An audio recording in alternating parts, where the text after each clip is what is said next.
Okay. Excellent connection.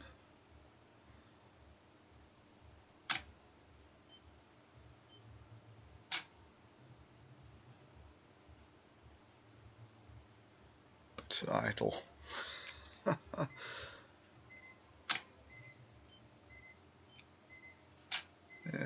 why not? 5 hours live.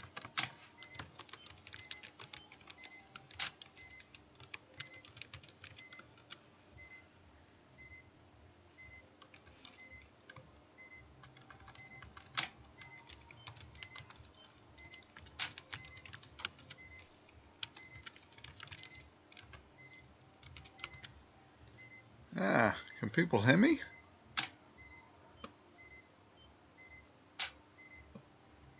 Can people hear me? You're gonna have to let me know.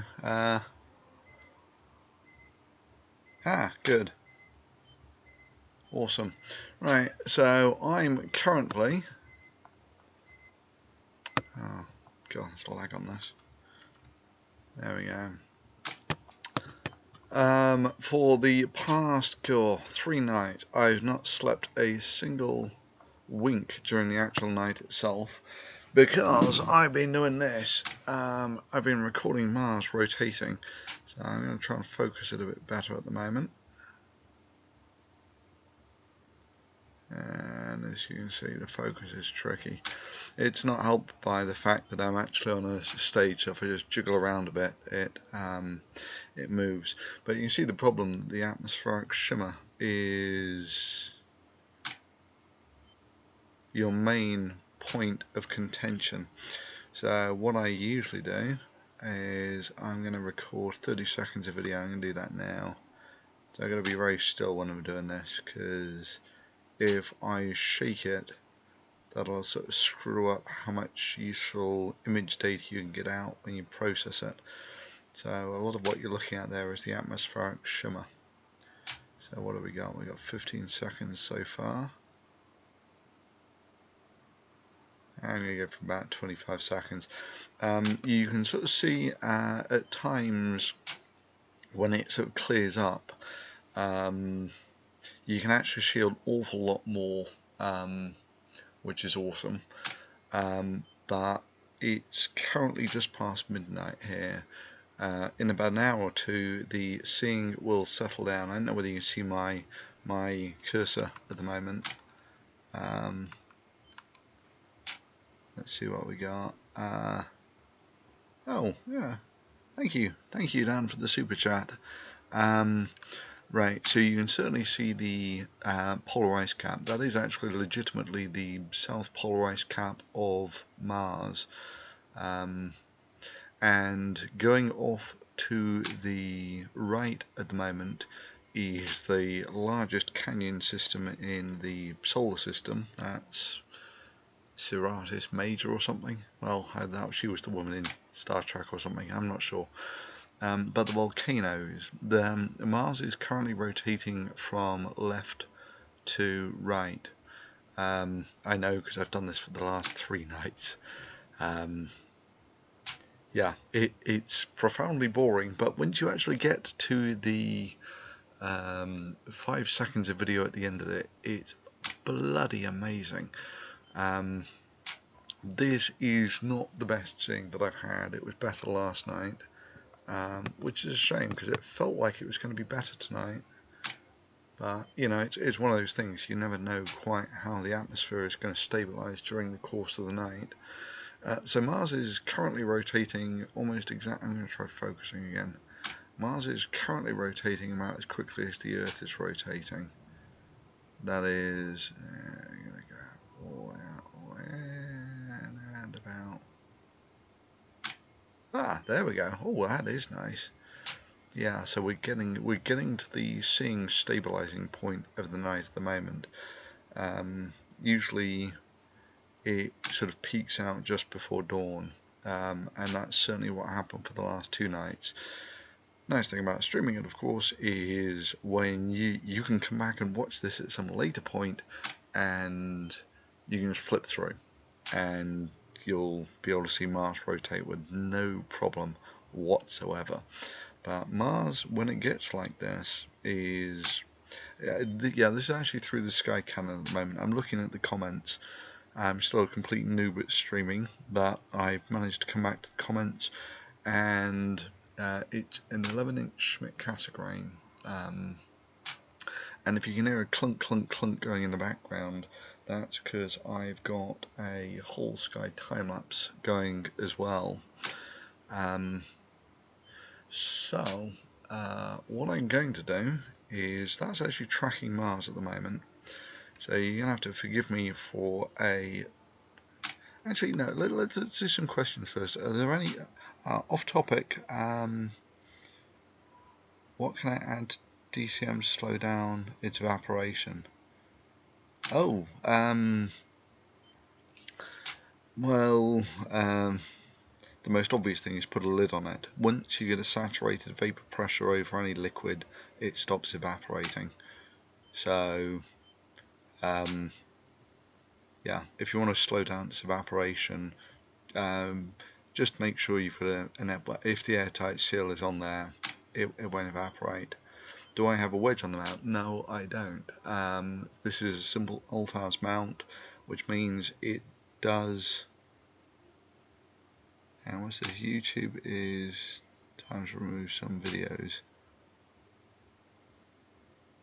Well, I don't know yet. So I uploaded a video on the Thunderfoot channel. I hope it's not been deleted yet. Right, so it's not on a wedge, it's an Altars, which means that I'm going to have problems with field rotation, or more to the point, I have had problems with field rotation. But the thing is that it really doesn't make that much difference. You can get it all in editing. So we're to the point where I need to take some more video. So I'm going to focus again. Yeah, the atmosphere is not good at the moment. This is not good. I mean, when this gets really good, you'll be able to see the Olympus Mons. Olympus Mons is just coming around into view at the moment, which is kind of cute. I mean, if there were people on Mars at the moment, they would just be saying that, oh, actually they'd be looking at the dark side of Earth, so they wouldn't see a lot. They'd see a really thin crescent.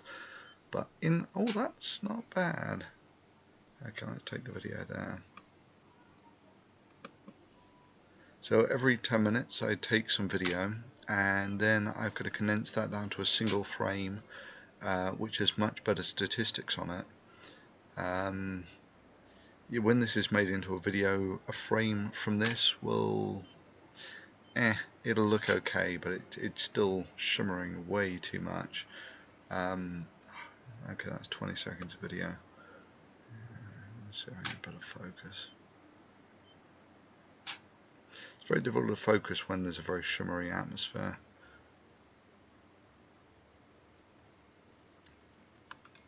Okay, any more questions? Oh, what do I think about putting hamsters in underwater habitats? I've seen some of those videos. They're kind of fun. Thunderfoot, yeah, is it cloudy? Otherwise, I would be joining you with a 5-inch Maxutov. Those are beautiful instruments. So, so at the moment, this is a rather specific instance in that with Mars, it's a very bright object and it's quite small. So for that, you need the very long focal length. And the big Schmidt's got a 3-meter focal length, so this thing is bloody awesome for this. But for just grab and go telescopes, I absolutely love those 5-inch Maxutovs. They're perfectly portable and give really good views. They're solidly built. Yeah, I took them to see the eclipse. I took them to this for the. I didn't take them for the Transit of Venus, but I would have done had I had one at the time. I think I took a 3-inch Maxutov for the Transit of Venus. No, 5-inch reflector. You'll get a decent view of Mars at the moment. The thing about Mars is it's really bright.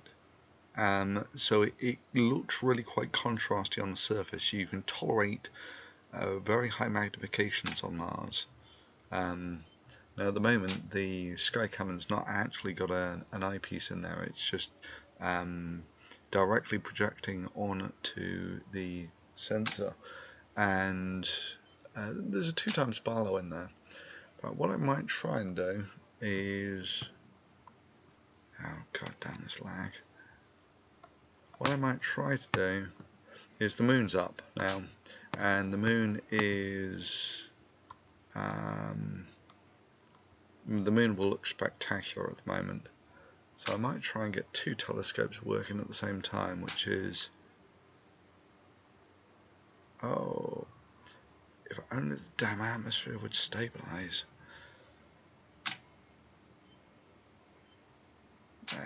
No, I mean this is it was much better on the previous 2 nights, much better.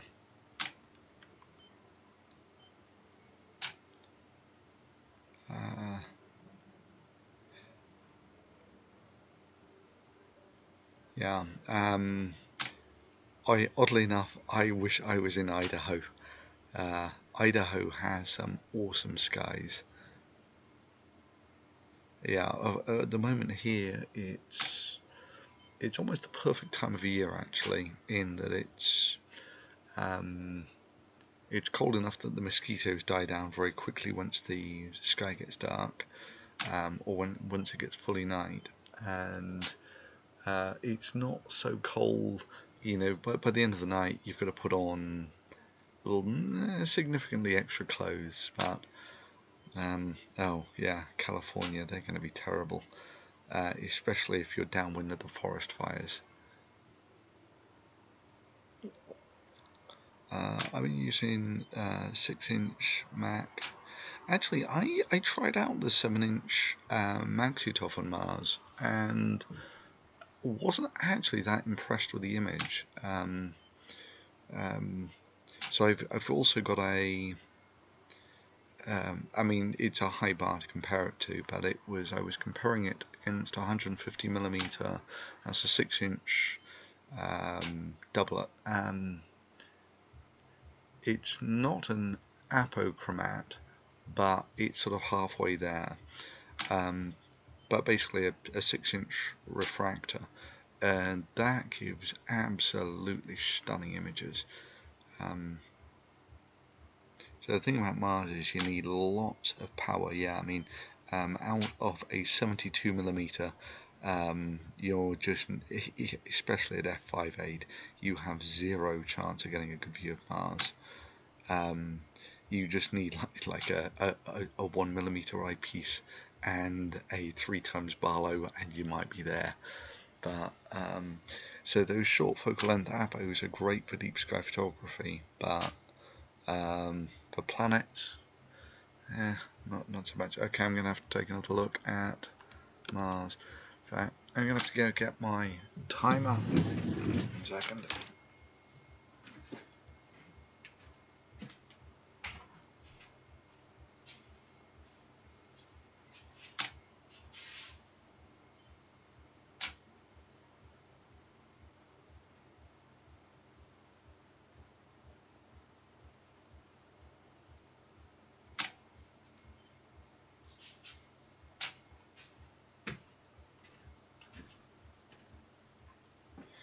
Okay, I am back, and I got my little timer.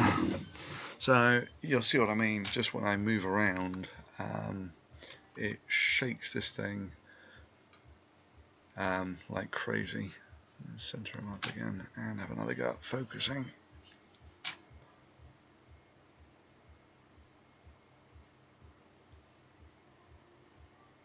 It's starting to settle.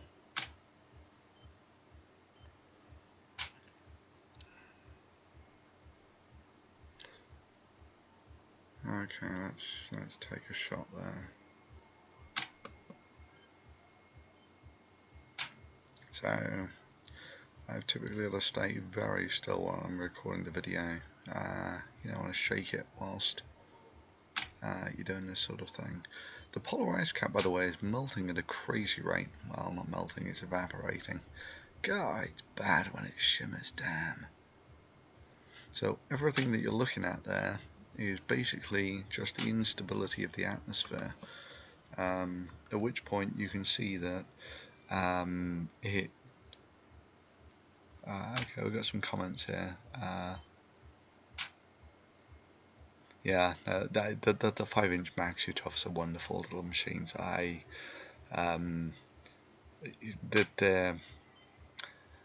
don't quite have the punch of the 8-inch telescopes for deep skies, but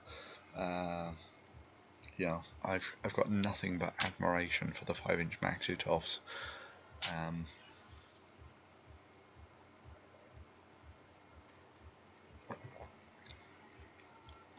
So I might at some point try and set up the 6-inch refractor. I've already got the mount out here. Might try and put in a camera so you can see what the hell I'm doing as well. Although obviously it's night time, so it's one of the nice things about the planets, though, is you don't have to worry too much about night adapted vision, especially if you're doing it on a computer. In some ways, actually, I mean, there is something very organic about looking through the eyepiece of a telescope that you really don't get with when it's on a computer screen. Oh, there we go. Okay, we're starting to see detail. But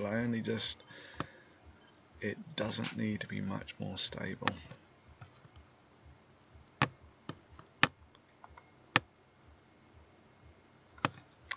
Come on. Centering him out.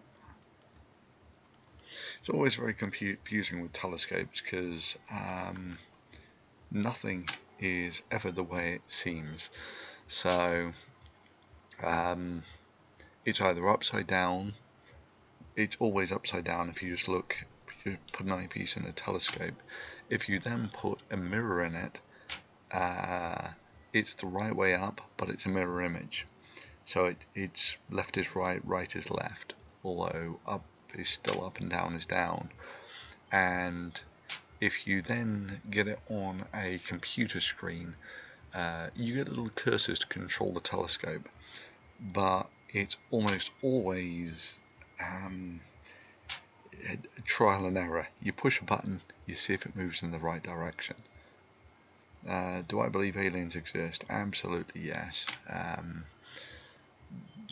There is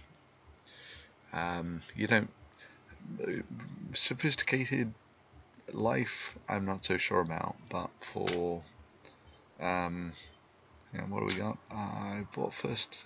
Thank you for the super chat, Spartan. I finally bought first telescope. 5-inch SE. What's the SE? You have to check that. Let me just. I think Celestron made Maxutovs, but do they do?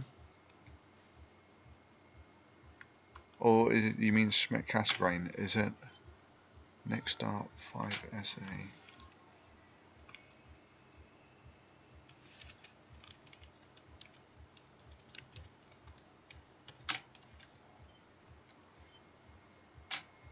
Okay, it's a 5-inch Schmidt by the looks of things. Yes, Schmidt. So the Schmidt's pretty decent. I would.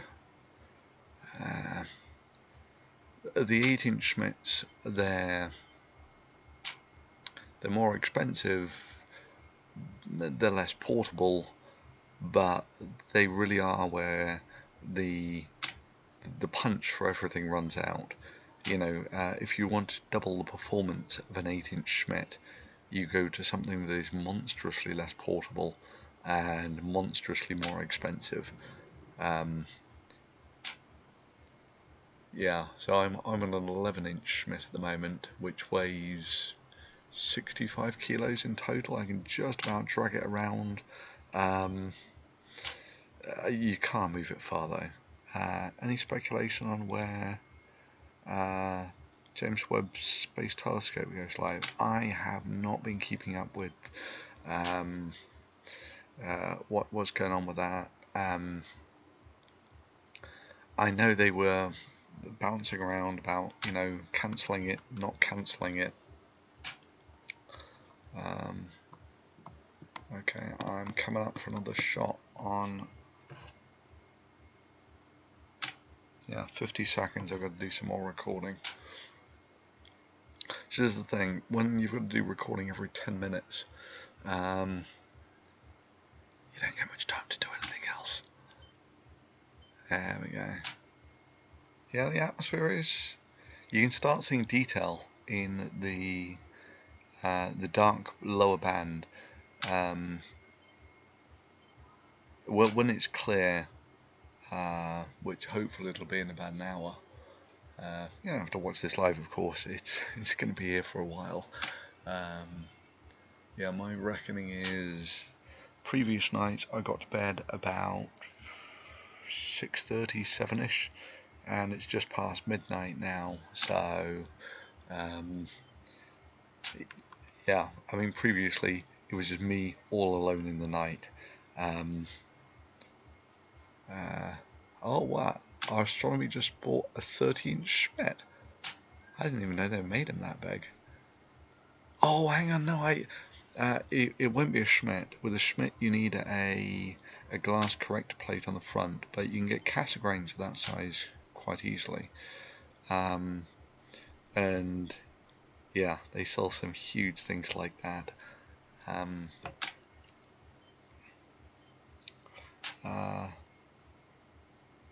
Thunderfoot, would it be worth to try and scan an image from the telescope? So at the moment I've got a Skyris camera on this thing, who for this combination, oh yeah, it's starting to settle. How are we doing for time? I can't read anything, it's all dark. Okay, we've got 1 minute, and then I have to record. See, ideally you want to record exactly every 10 minutes, but doing that continuously for 8 hours or something, you're always going to miss one or two, or get a little out of sync. Oh, he's nice when he yeah, okay, we're starting to settle now on the atmosphere.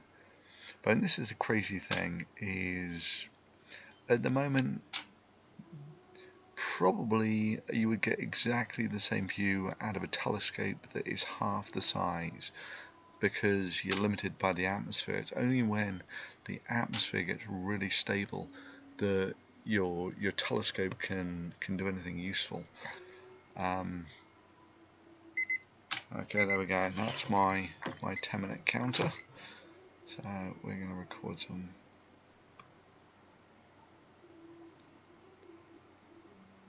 Oh, that's horrible. That's horrible shimmer. So it can also be quite fun on a really still night. Oh, it's horrible.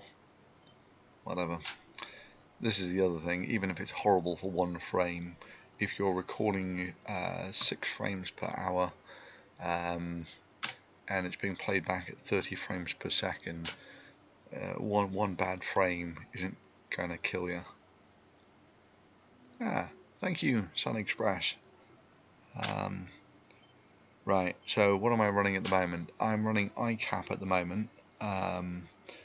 I'm still on a bit of a learning curve with all of this. This is my 3rd night out like this, and yeah, like I was saying, if the weather holds out, Well, actually, if it starts getting better, I'm expecting it to start getting better soon. Then I'll stay out the rest of the night. If it doesn't, if it starts getting worse again, there's just no point. I've got 2 nights that were much better than this at the moment, and yeah, I wouldn't mind getting some sleep. Oh, that's good at the moment. This is good. Let me try for a focus.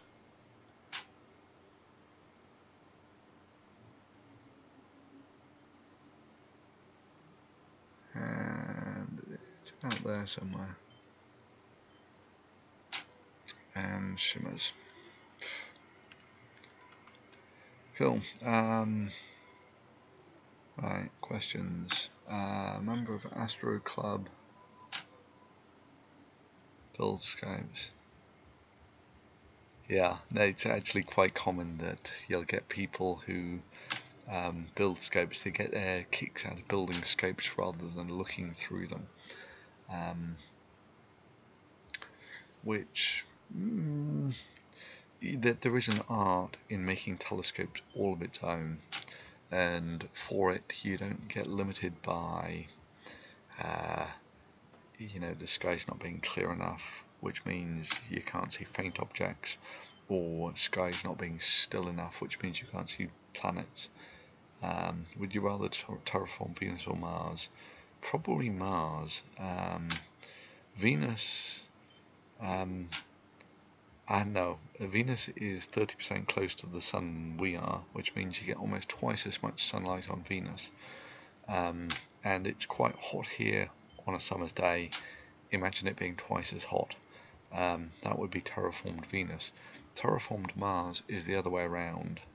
So terraformed Mars would be much more like a permanent winter. But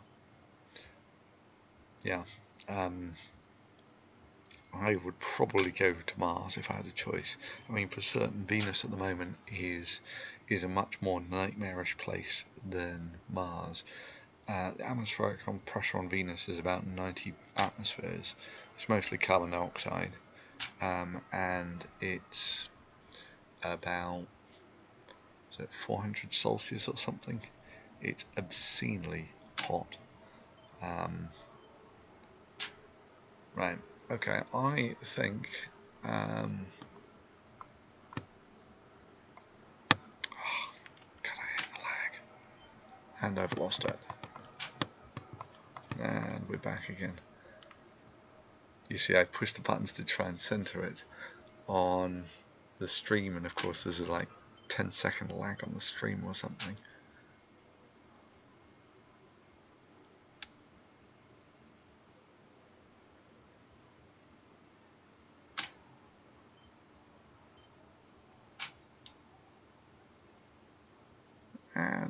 That's not bad.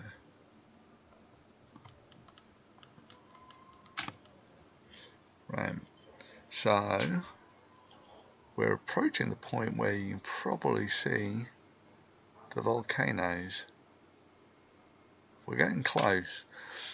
So you see that it's all dark on the lower side. The largest canyon system in the solar system is slightly to the right side in the dark stuff at the bottom. The volcanoes you only usually get to see directly like this Olympus Mons. The seeing will have to need to get a bit better, and it'll be in about 1 to 2 hours time, I would guess, is when Olympus Mons crosses the meridian. That's basically when it'll be in the center of the planet, and when it's in the center of the planet, or it'll be 2/3 towards the top. So I've been watching it for 3 nights. Mars rotates once every 25 hours versus 24 for the Earth. So you see something slightly different every night, but you mostly get to see the same thing. Okay, and you focus. Yeah.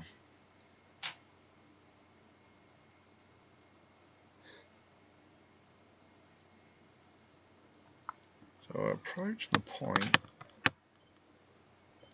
where if you actually go back and sort of scroll through the stream quickly, you'll be able to see the various seeing conditions. So it's one of the reasons why I wanted to do this. So you can appreciate just how much of the time a really powerful telescope can sometimes not be that much use if your atmosphere shimmers. Voice of Thunder, upper atmosphere on Venus is, yeah, the atmosphere on Venus doesn't go so high up. Although on Mars, it's I forgot what it's like on Mars. Anyway, do you think Mars was an ice ball? Mars almost certainly had oceans on at one point. There's quite a lot of water on Mars. It's mostly frozen at the poles now.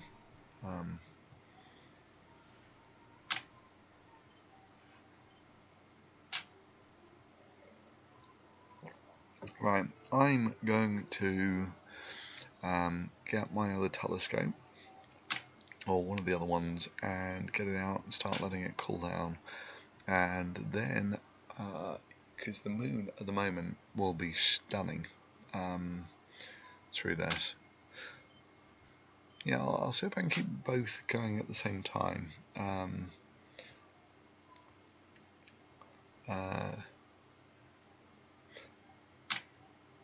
So just so you know, there is actually a probe on its way to Mars at the moment. And so somewhere between us and Mars is the new rover that they've sent out, whose name I've forgotten. Discovery? Is it Discovery? What's the name of the new rover they sent to Mars?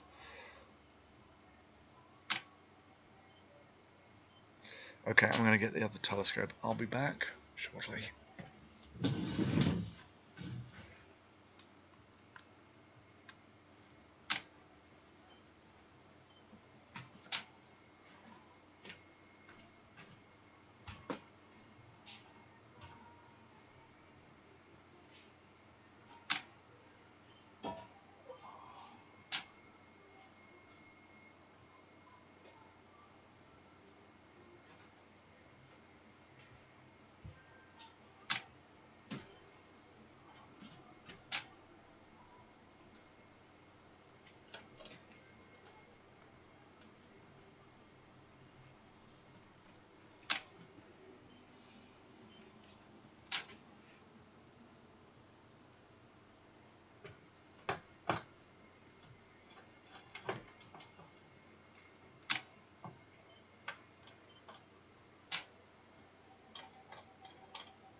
Good.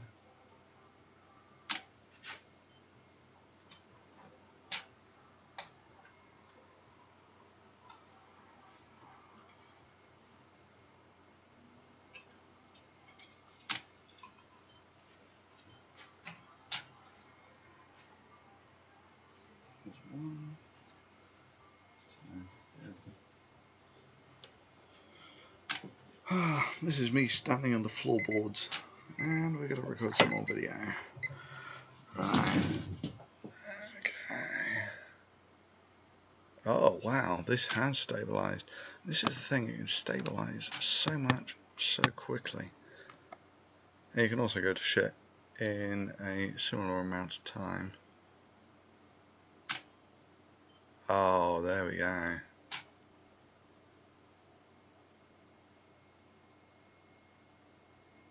That's actually not bad. You can see the canyon system now.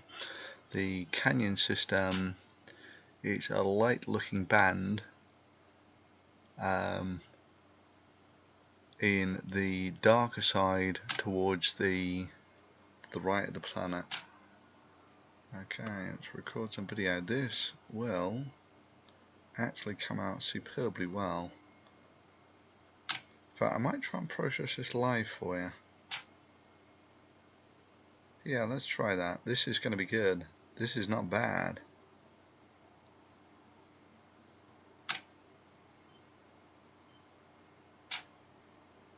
Okay, if it's looking good, I'll take more frames.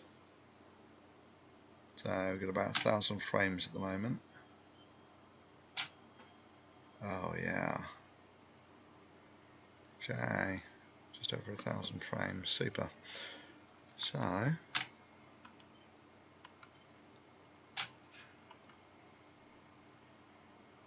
there's the stream, there's the stream. I'm actually on the top of the house at the moment, and yeah, where's the curvature? Yeah, the clack clack clack is the 360-degree camera doing a time lapse. Yeah, this is the bizarre thing. Videos, some videos you can make really easily. Others just require so much work. Right, okay, let's try turning a screen capture on, and hopefully I won't destroy too much here. Awesome, it worked, good. So, there we go. So I'm going to keep him off on one side. This is something I was doing earlier. This is what the processed video looks like. I just want to check you can see all of this. Yeah, you can see all of this. Awesome, good. Right, so what I'm going to do is come over to this. I'm going to select the video that we just got, which is presumably it's that one.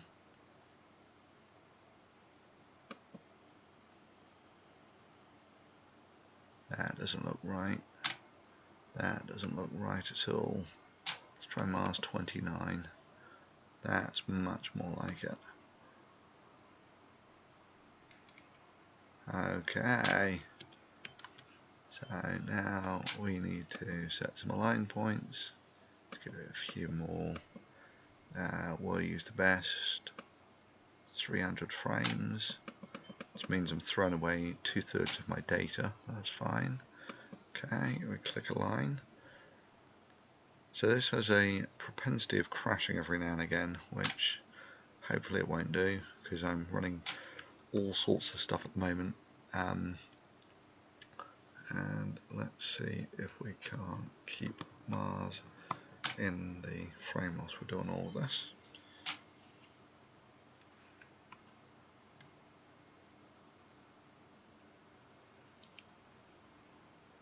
Excellent.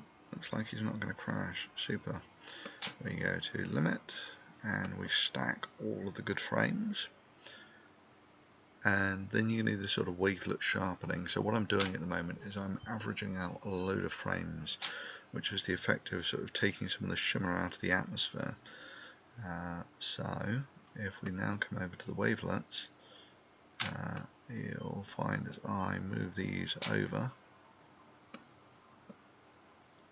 yeah, you see the volcano coming around. I don't know whether you can see my cursor. I don't think you can see my cursor. Bugger.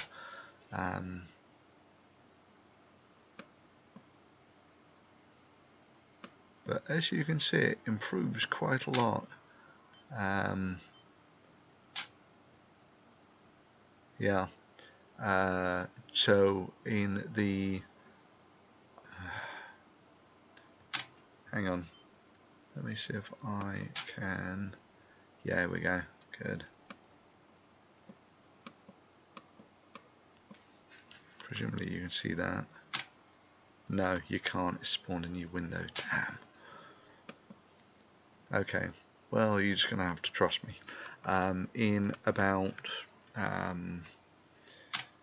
2 or 3 hours time, you'll be able to see Olympus Mons clearly, and it'll drift across the front of the planet, and then it'll go into the shadow by about dawn, which will be in a few hours time. So yeah, there you go. Awesome.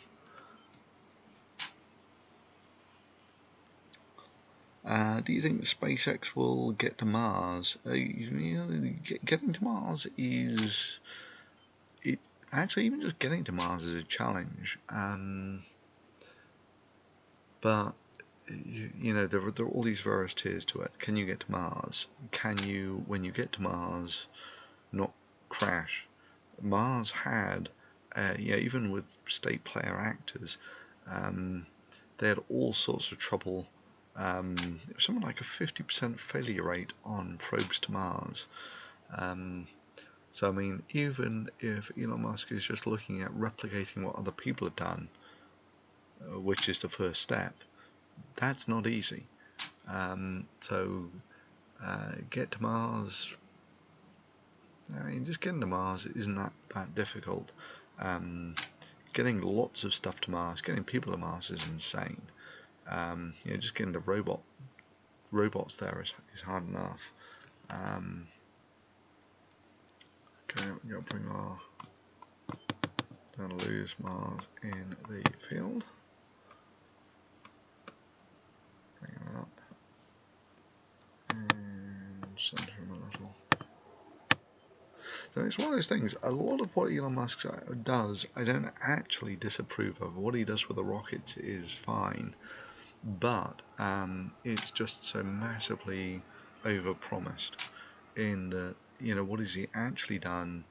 He's kind of replicated what the Mercury missions did, or Gemini and Apollo, you know, putting multi-manned capsules into orbit.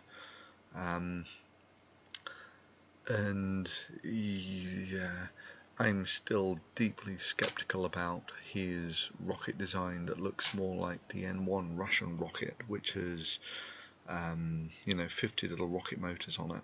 And the reason I'm skeptical about that is the reason the N1 never really worked is the more rocket motors you put on something, the more reliable they have to be. Now, of course, the reason he's gone for 50 little motors is he's only got one engine. I mean, which is normal in rocket science, that rocket engines are so expensive to make and design that you usually just stick with the engines that you've got. So, you know, this is why the Russians, they use the one engine for virtually everything. This Soyuz engine, it's sort of crap, but it's reliable and all that sort of thing. What's this? Thunderfoot video. Oh, yes. Now, well, I've not got a cloud in the sky here. Typical Thunderfoot video. Show footage or claim. Mock claim for 10 minutes. Replay footage 1,000 times. And spend 30 minutes showing off some scientific equipment. I'm not so sure. I see it that way, but right, I might. Well, if you're not quite sure how this video is going to fit into that mold, yeah, it's going to be Mars. You're actually looking at another planet rotating there, and it's rotating almost exactly the same speed as Earth. So I mean, this is the thing. This is a telescope mounted like a tank, and that's just what touching it does. Oh, the thing is settling. Awesome. More beep beeps, which means I've got to record some more video. Oh yes. Hello. When it's good, it's good. But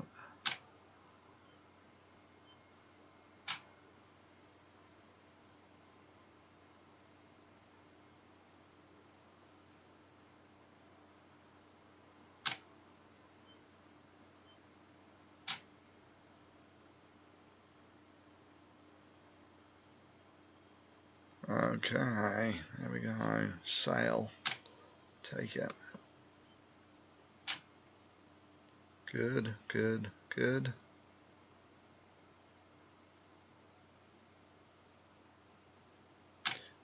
So, just for an idea of how much astronomy has changed since I was a kid.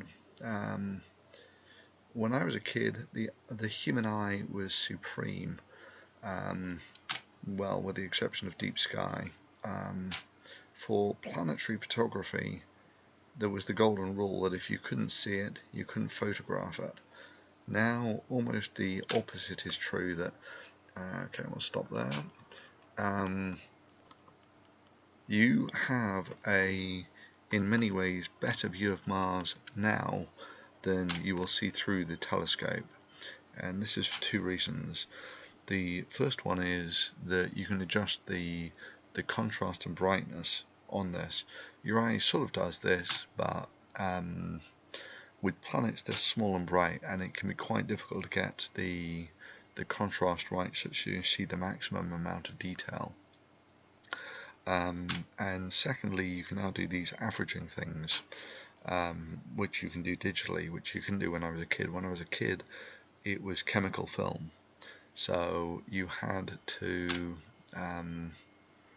yeah, you needed basically perfect seeing conditions, and yeah, basically even the slightest movement on the telescope, and that was it. That was your exposure ruined. And of course, you never knew really whether you got the conditions and everything right until you went to get the film developed the next day.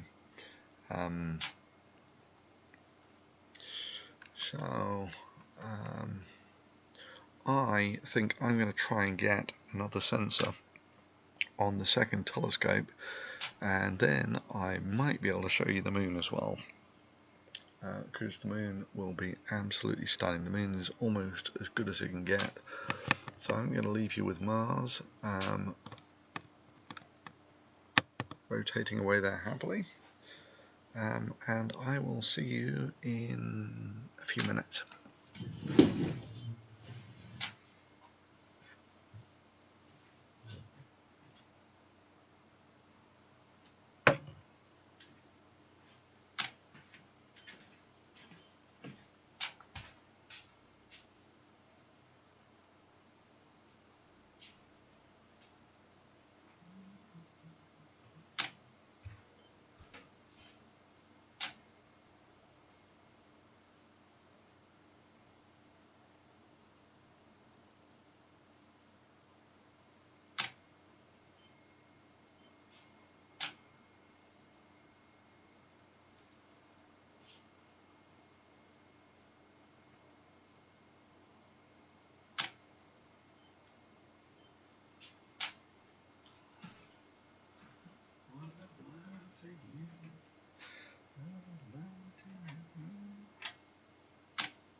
Right, so I'm half back. I've got the sensor on the telescope. The telescope's not being driven at the moment. I'm going to get all the power on. This way, I think. Always a bit of a challenge to do this in the dark.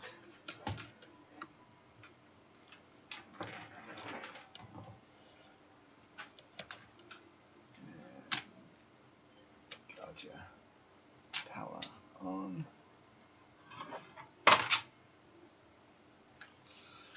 So the Schmidt that I've got here,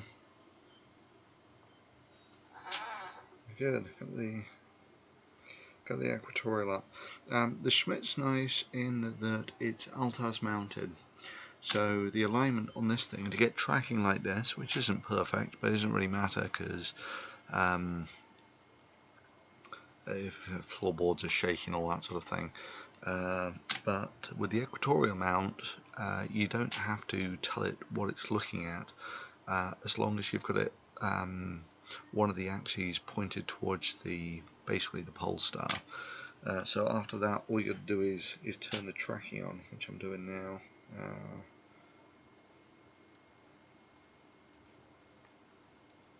Always kind of annoying how they all have different settings. Polygon alignment, no. Setup. Setup.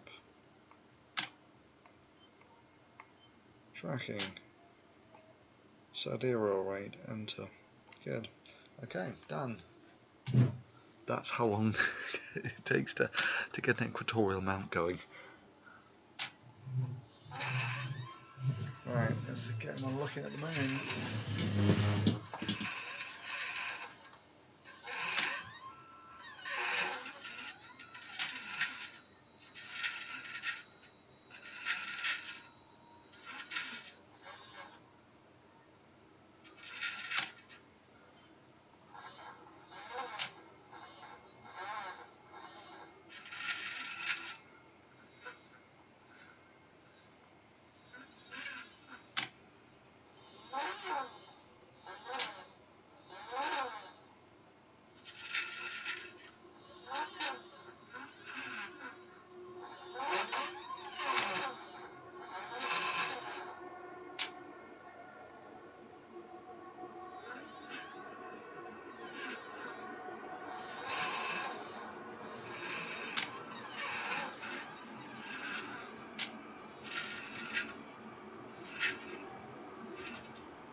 Aha. Yeah.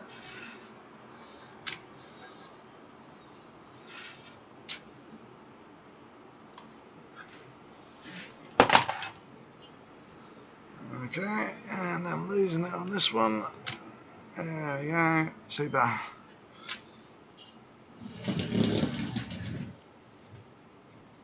Okay, the seeing is settling, which is awesome.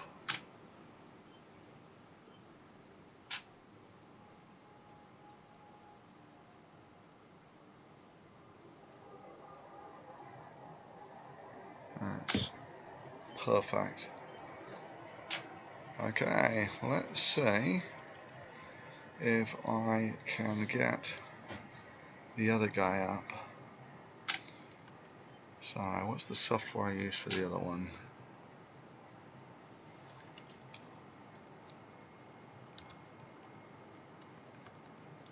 Oh, fuck, it's an ASO, isn't it? There we go, ASO Studio.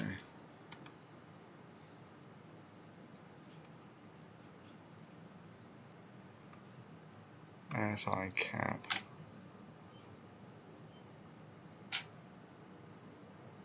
Okay. Oh, hello.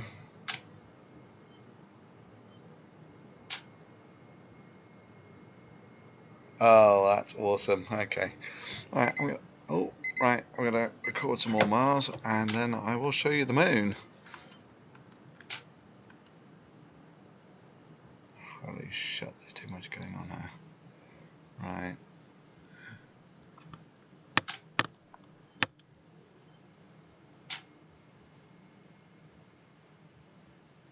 That's not focused properly. So the focus can drift slightly throughout the night. The telescope changes its temperature slightly. I can do it. There we go. Let's take that. You shoot. Shimmer, shimmer, shimmer.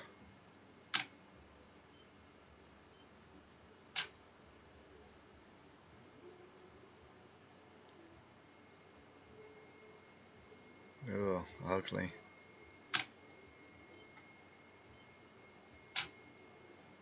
Whatever, give me 1,000 frames. Okay. Good. Alright, there's 1,000 frames on that. Let's now see if I can put this into the stream. So we need another Windows capture, and this one's going to be for that one, I think. There you go. Awesome. So now you have, this is actually 2 different telescopes.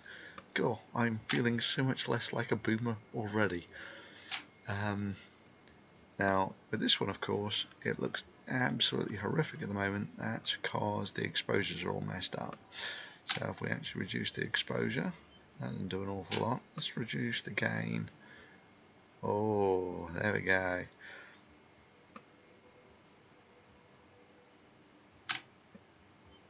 Okay, I'm not quite sure. So I've not. This thing isn't so much geared up for planets as deep sky. This sensor.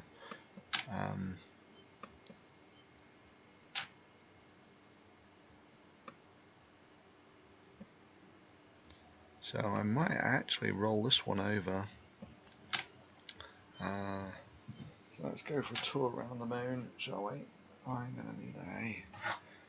Actually, let's check you actually see all of this first. Oh, you see the mountain range. That's kind of nice.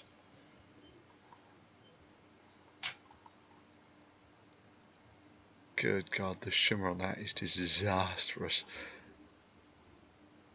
Is that actually the atmosphere? I'll work out whether it's focused as well.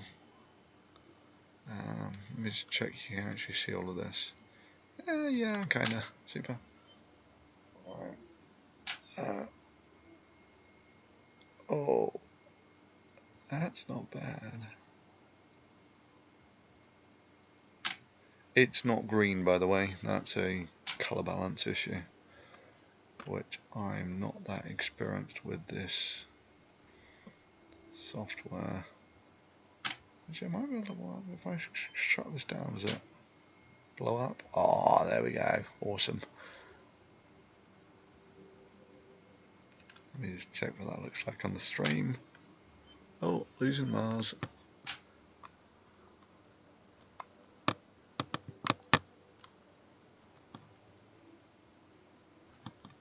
There we go. So Mars, these are not on the same magnification by a long way. Mars is the one that's pointing at Mars probably has at least twice the magnification as the other guy. Here's more.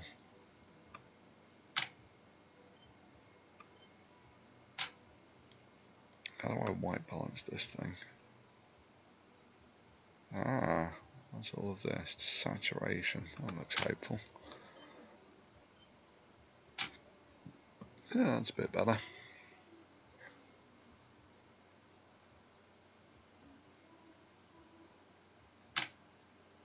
Oh. Yeah.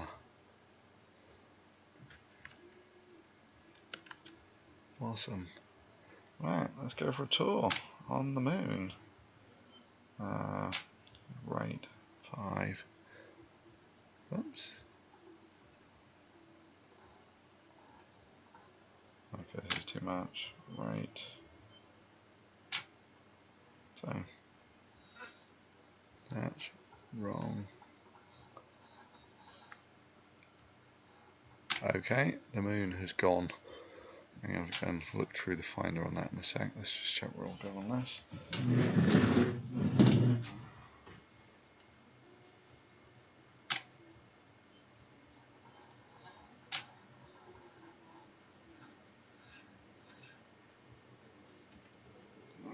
There we go. Hey.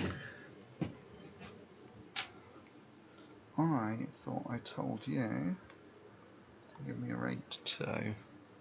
There we go, much better.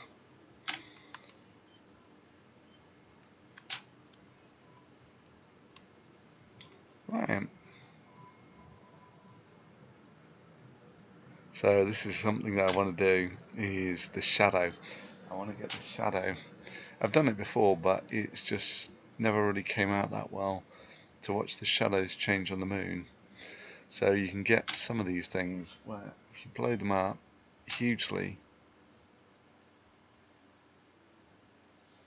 you can watch the shadows moving on the moon. So yeah, like for instance these guys here, I'm going to center them up. Wrong way, there we go. Those two little white things in the middle. Yeah. You see they've got shadows on them? In fact, I should. Again, this software I'm not so familiar with, but hopefully I can blow it all the way up. There we go. Let me just check that we're good here. Yeah, those two little guys. See the shadows on them? There comes a point when the shadow just gets super long, and when they get super long they move really quite quickly, but you don't get long to do it, and as you can see it's just way too shimmery at the moment. Mars, come back, there we go. Yeah, Mars is starting to look good.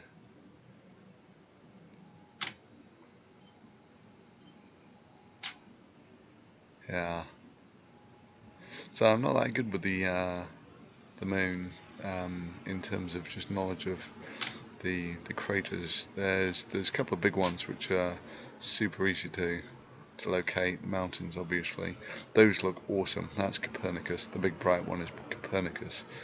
You can't miss him. And then you get onto the other far side of the moon, and you get to the Great Ray Crater Tycho, who's down here somewhere. As you can see, it gets quite bright. You don't notice it so much with the eye, but so I can turn the brightness down, but basically if you're still on the really bright bit, that's midday on the moon. The sun is directly overhead if you're on that bit, and of course once you get over to, the sun's getting lower and lower in the sky, and by the time you get to these craters here, it's sunset. You're looking at sunset on the moon, and yeah, that's what, 2 months. 2 months is what it takes the moon to rotate, so night is 2 weeks. Oh, gorgeous craters. But the shimmer is terrible. That will settle down later. Right? The moon is significantly lower in the sky and over a part of the sky where it's, there are buildings over there and it's warmer, and so, and this is just focusing the telescope.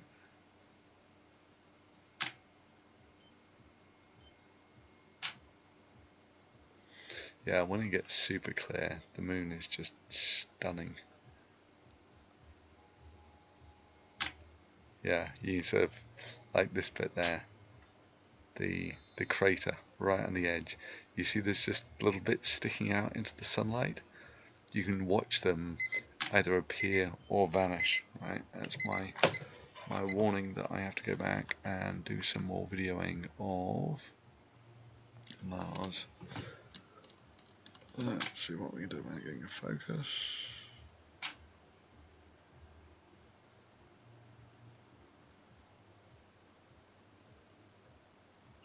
Oh, that looks good.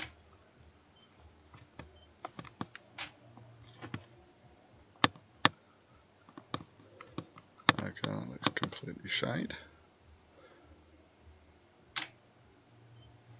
This is the problem. You get a big hot pocket of air, it can change the focus, and you focus for the big pocket of air. There we go. Stable. Come on back. Stable. Stable air. Fuck it, I'm going for it. Okay, we're recording frames. 200 frames, 300. That's a bad image. That's a really bad image.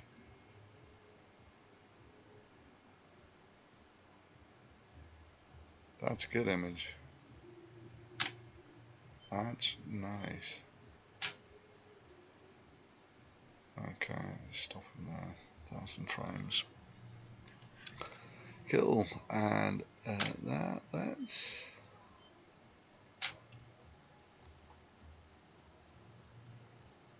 Yeah, there can't be too many streams that have done this where you actually have two telescopes. I'm going to move this one out to a wider field of view. Sweet honey. Oh, it's the saber. There's the saber. So quite often with the moon,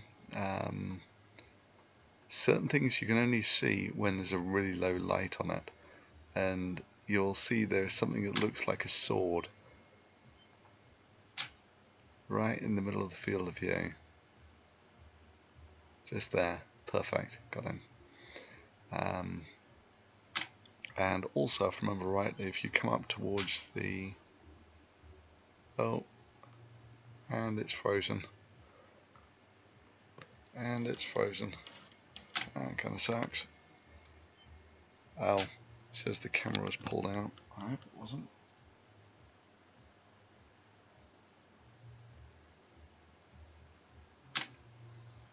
Okay. It is now.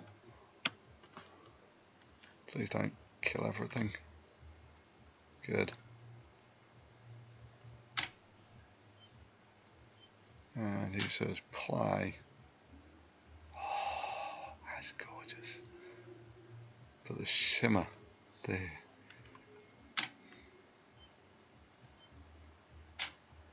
Right, okay, that's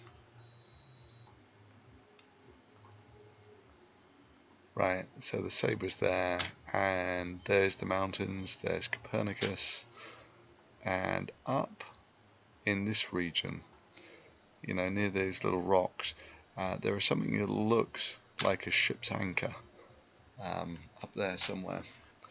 But you know, you've got to get it just right, you know. So if you get it at the right time, it looks really creepy. It looks like there's this ship's anchor just sat there on the moon. Let's go take a look at the comments.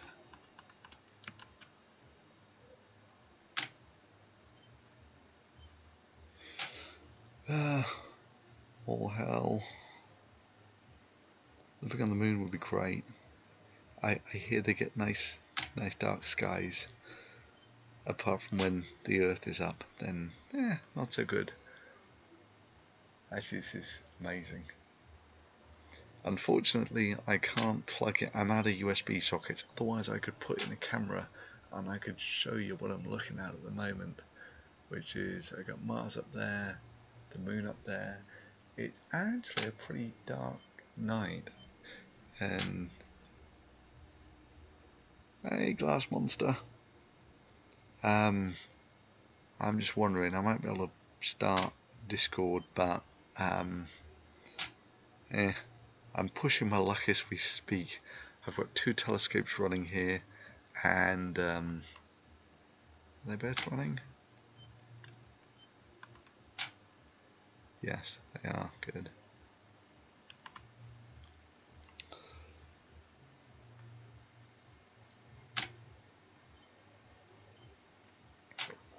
I should do a Kickstarter to finance a microsatellite. That would be kind of cool, actually. Although, yeah, the problem with the at some point there's going to be too much junk up there in space. But ever thought about switching to Linux? I actually use Linux quite a lot, but not for this sort of thing. And with a lot of it, you basically use what you're good at. So Hail Satan. Well, I don't know about Satan, but we've certainly got a god here. He's called Mars. So I've been trying to get some of my work colleagues interested in Mars by showing them the volcanoes and the canyons and the ice caps melting and all that sort of thing. And let's just say a lot of them are fairly cynical. So there's one of these guys, his only ever comment about Mars is, it looks like a potato, which, you know, if someone were to look at Earth and say, well, you know, it looks like a mouldy fruit or something, it's a hell of a come down for a planet. I mean, Pluto got it rough, being demoted from planethood altogether, but to have your planet described as a potato.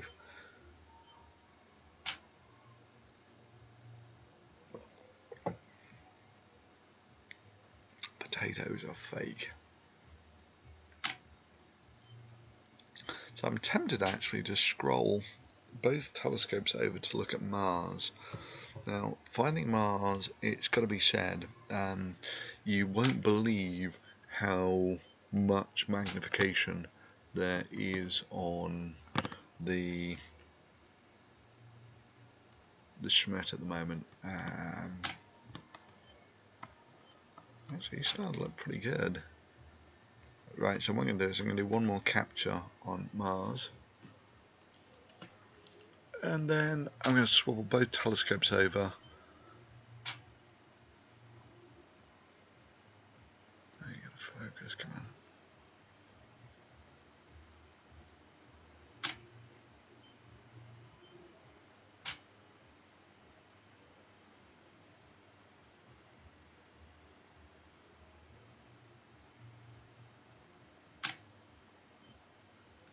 Okay, that's pretty decent.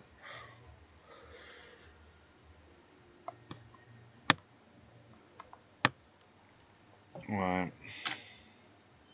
Okay, I'm going to do my capture now, just so I can then move both telescopes over to take a look at Mars.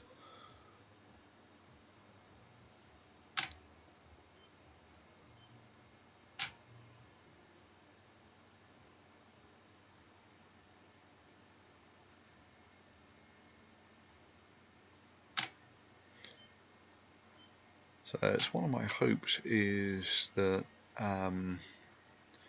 you know, from this stream, you know, people will be able to come back and just sort of scroll through the stream and see what a planet rotating in real time looks like. That's actually a fairly decent.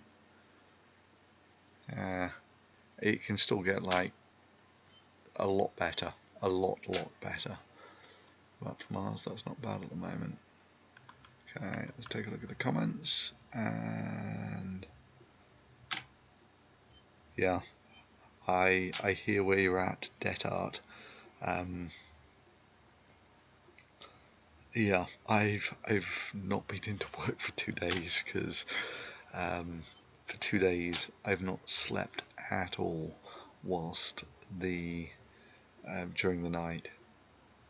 Yeah, only what? In fact, yesterday when Mars, I was still taking video of Mars when the sun was up, which turns out it's quite easy to do. But once the sun comes up, it completely trashes the seeing. You know, all the extra heat makes everything shimmer loads. Right, I'm going to try and scroll the other telescope over such that both are looking at Mars. And Mars on the Schmidt starting to look respectable. Oh, this is starting to look very respectable.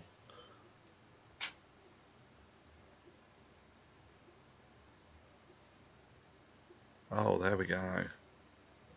That's actually pretty good. Well, when it's good. You got to bear in mind that most of the time Mars is tiny. It's 1/4 of the size of this, maybe, which means, yeah, it's an absolute nightmare to see any detail on Mars at all. Right, let's try and scroll the other guy over to Mars.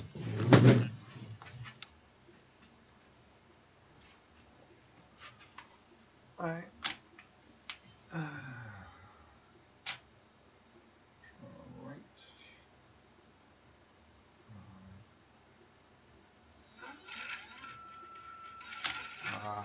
Cables might be a problem there.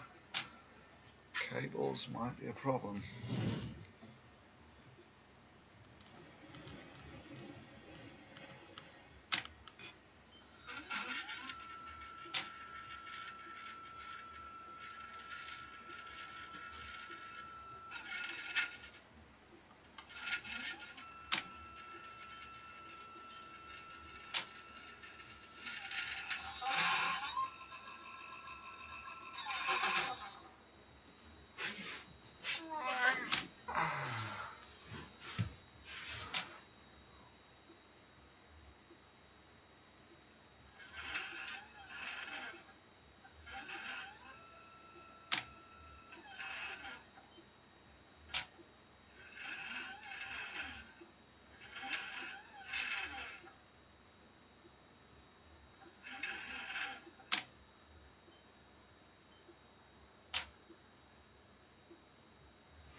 Needs to be balanced better.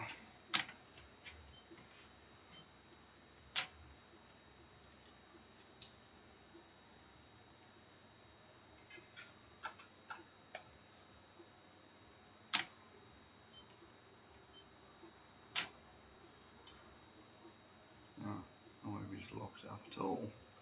There we go.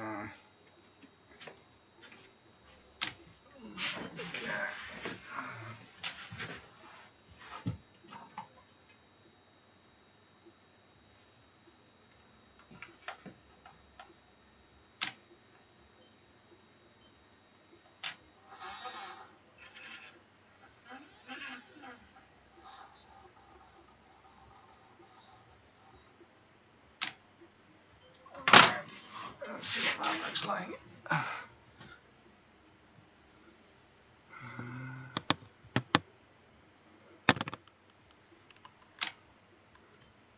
Oh, well, there you go. On the bright side, at least I hit it. Right, so now you have a direct comparison of the size of the moon and the size of Mars. So I'm now going to blow this one up. This is the one that you just had looking at Mars, which just gives you some idea of the bloody incredible magnification that's on this boy at the moment.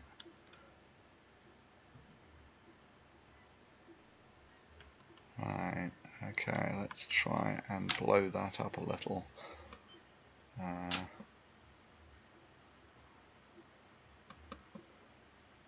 No, too much. There we go. God, there are just too many bloody cables and controllers here. Okay, right. So, and at this. Oh no, he wasn't pulled out, bastard. Here's now.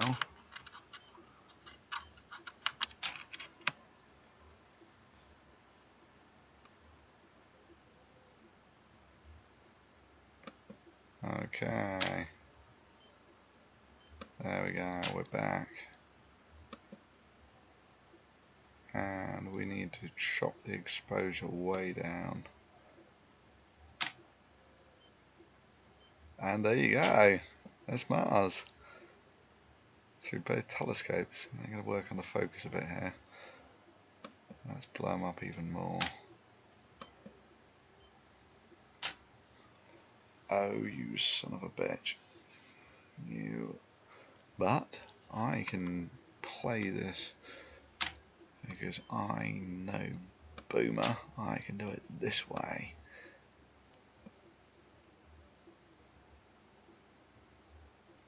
Right. I have to work on the focus in a second.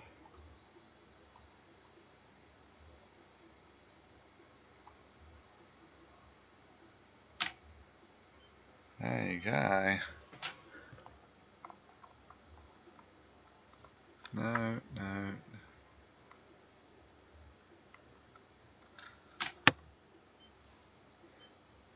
Alright.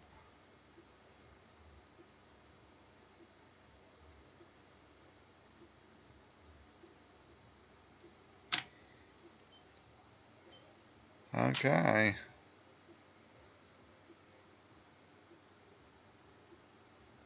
I'm tempted actually to try this one night, just using the 150mm refractor. I have had side-by-side comparisons before, and the Schmidt always won, but it's entirely possible that an unstable atmosphere will affect the bigger telescope more. But yeah, there you go. That's Mars simultaneously through a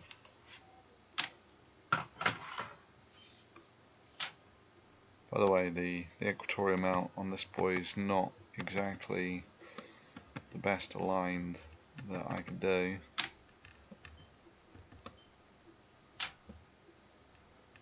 So he might drift a little.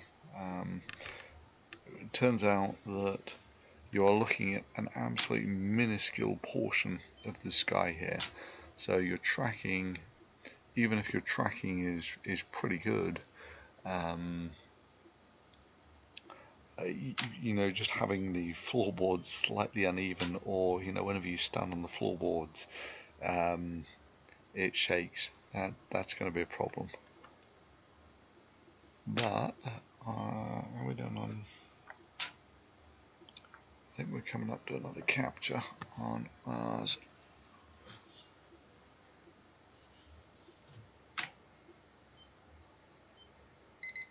There we go.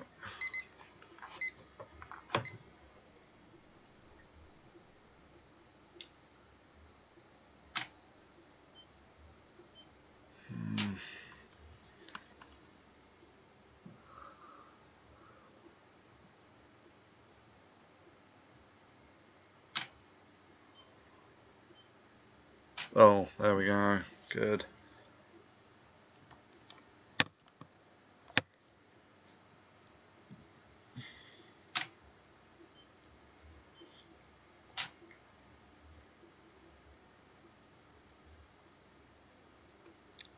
Okay, give me 1,000 frames like that.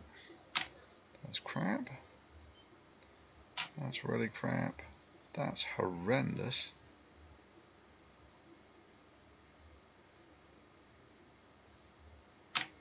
Okay, I was about to say I'm going to try and process some of this if it looks good, but no.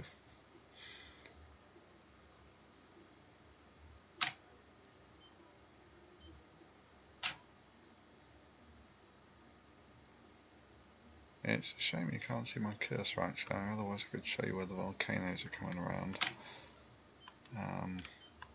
By the way, the volcanoes, I'd wanted to see them all my life, but just, you know, you need the combination of a fairly decent telescope as well as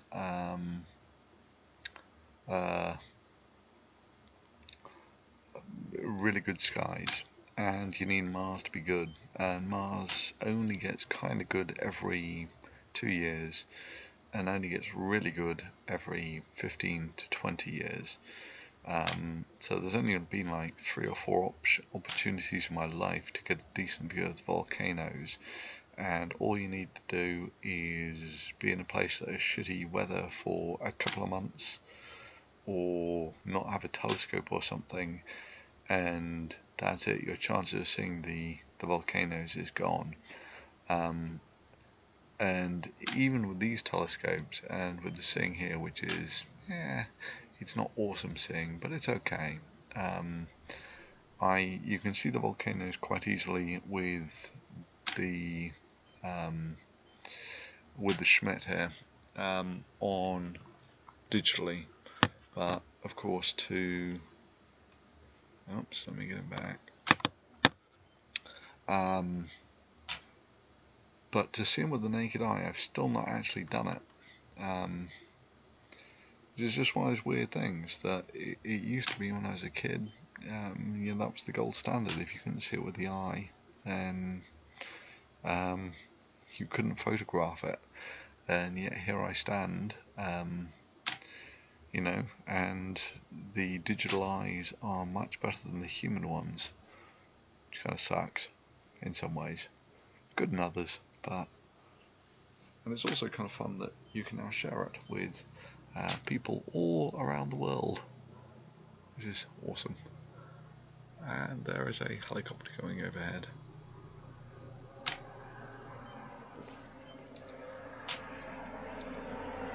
And it's not going to go in front of Mars. Although it gets fairly close. It gets within about 10 degrees of Mars. NASA is fake. Yeah. Yeah. Those guys are really committed to the lie. Right, yeah, so about 2 days ago Mars was right next to the moon. And now, yeah, it's an eighth of the sky away from the moon. So the moon hammers around. Yeah, still for science. Science is cool. I like science. Especially, this is remarkably civilized for astronomy. Yeah, there comes a point when, in the middle of winter, you have to be damn dedicated to it. Because otherwise, yeah, I've been out there in the deep winter where you can't feel your fingers anymore to change the eyepieces. Voice of Thunder, when can the three of us chat? Three of us? Well, I would say now, but yeah, at the moment I've got the stream running and 2 telescopes. Yeah, hands are full at the moment. Venus, by the way, yeah, Venus comes up at about 3 o'clock, and we're almost at 2 o'clock now. So Venus will be up in an hour. Let me see if I can get both of these back on track with Mars. Oh, bollocks.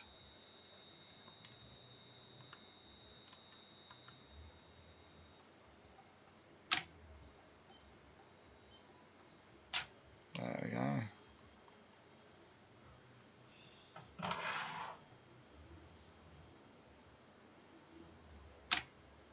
Yeah, so it's one of these strange things. If you shrink these images to the same size,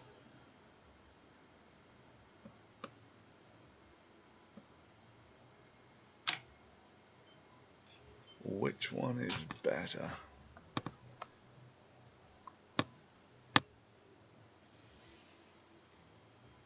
So ignoring the shot color balance, obviously.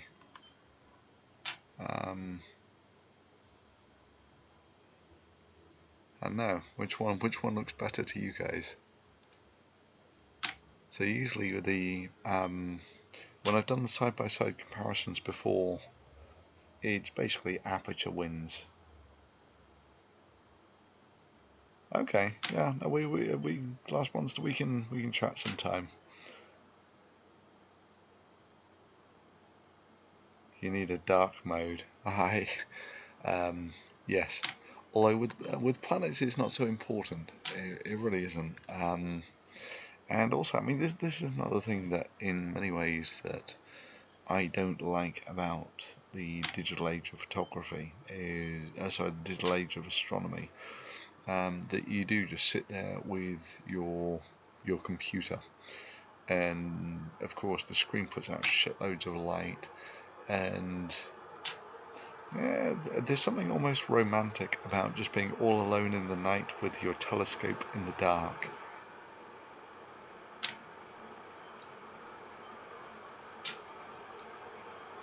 Someone mentioned Hawaii. I'll come back to the comment on Hawaii in a second. I'm just going to make sure my stuff doesn't drift off too far. So who said something about Hawaii? In Hawaii,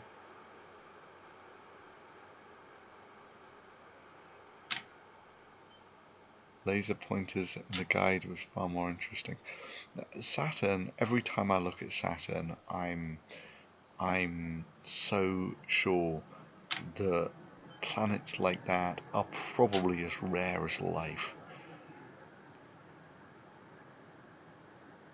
Yeah, I mean, Saturn is just stunningly beautiful, especially this time of its orbit. So the rings are wide open. You get a fantastic view of the rings at the moment. The only problem is it's fairly low in the sky for people in the northern hemisphere. For people in the southern hemisphere, it'll be absolutely fantastic. But for people in northern latitudes, Saturn's good, but it's low in the sky. And the nice thing is that Saturn and Jupiter. Right, can I do Uranus? I might be able to do Uranus, actually. Actually, no, it's going to be tricky. So it would be easiest to do it on the telescope on the left. But unfortunately, that's not a go-to scope at the moment. Whereas the go-to scope who's trained in on Mars, that's the one on the right. Yes, as a general rule, once it's working, you don't mess with it. Yes, I can do Uranus. You know, of all the gods, and the ways things, the way languages change. There was a time when Uranus didn't mean the English language didn't exist for it to be funny in. Right, okay, I've got to do some more videoing. Let's get another cab off on Mars. And if it continues to be as good as it is there for a few seconds, I'm going to process the video.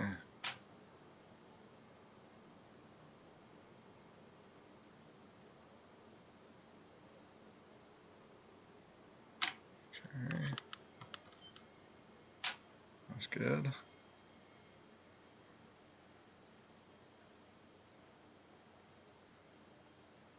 Okay, shoots.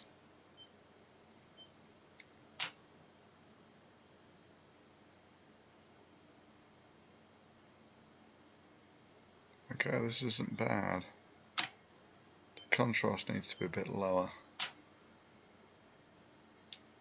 Or the gain, sorry. Right, so once I get my 1000 frames, I'm lowering the gain a point or two. And then we might have a chance of seeing the volcanoes. Okay, there's our 1000 frames. Let's lower the gain a point or two.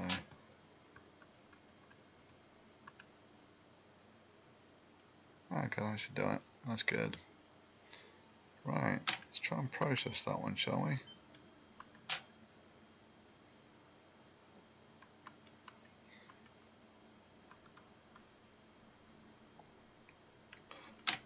In fact, let's see.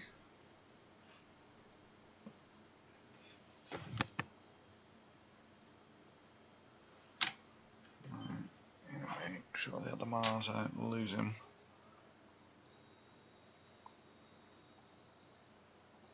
Good. Right, now that we got him back,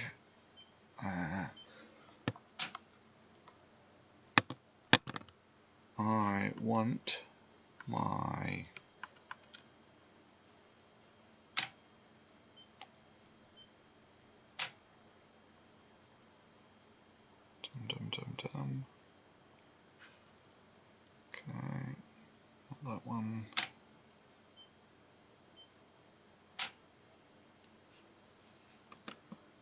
Firefox, we want to capture Registacks. There we go.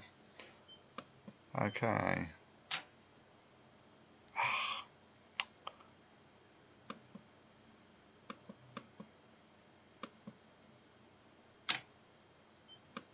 There we go.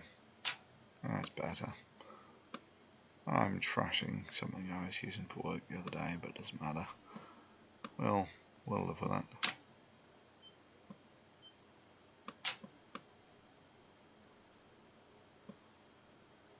I don't know what I'm moving. Right, there we go. Good. Fuck it.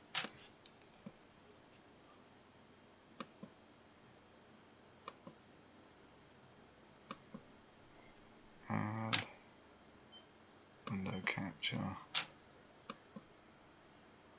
Good. There we go. It's exactly what I'm after. And move them to the bottom. Good. So, previously, that's what Mars looked like. So let's see what he looks like now. Oof.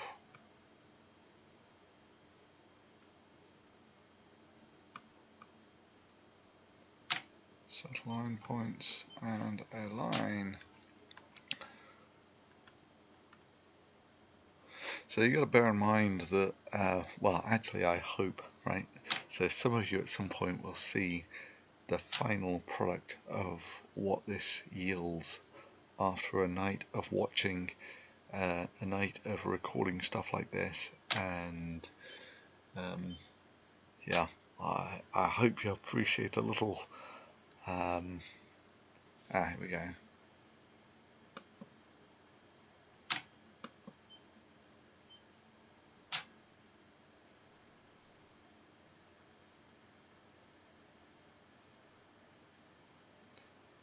Yeah, it's weird. Some videos don't take long to make, others, they're a nightmare. Although I kind of enjoy it, to be honest. I mean, right, come on, show me some volcanoes.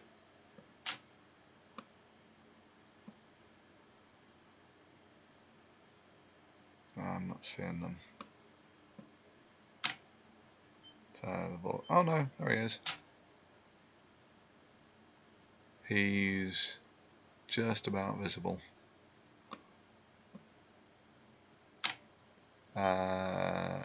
The volcano is, if you draw a line between the South Pole with the polar ice cap and the North Pole, it's 1/3 the way. Okay. I can see it. You'll see it as well once I make it into an animation. I've got a better way of doing this. I think I've got some images from previous nights.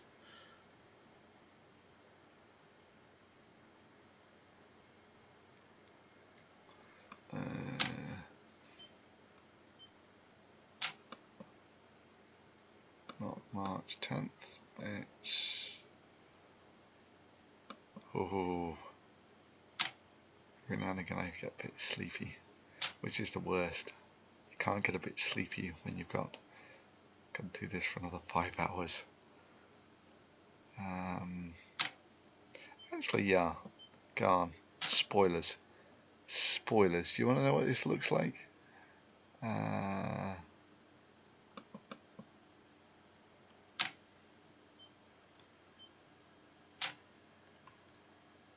Right. So, this is what spoilers looks like, okay? Oh, hang on, I've lost Mars. Where did it go? Where did it go? Why didn't anyone tell me? Why didn't anyone tell me I've lost Mars? I'm going to guess it's that way. Oh, there he is. Excellent.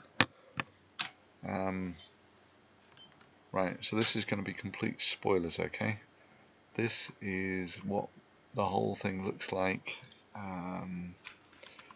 Where's my ABS gone? And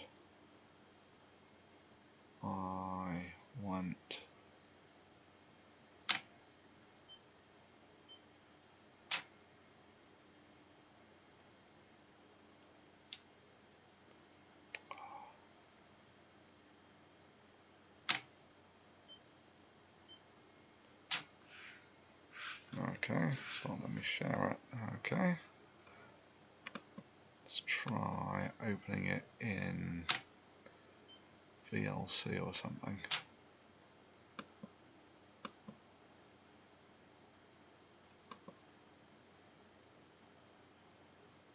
I'm going to cast it.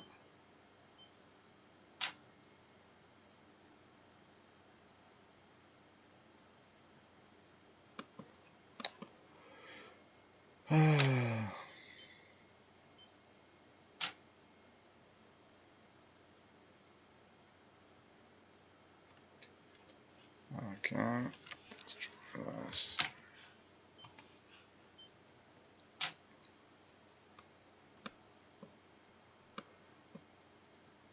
Boom. Okay, good. Now let's see if we can share that.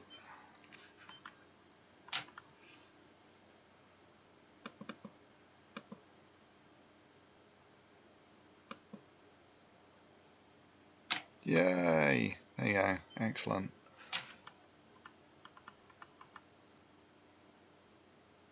Oh, where's VLC gone?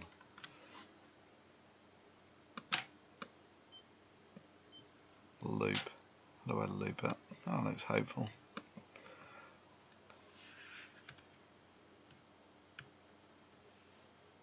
Oh, you son of a bitch.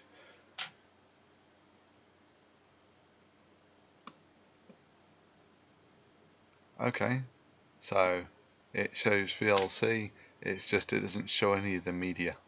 You can see the little progress bar. That is so stupid. Ah.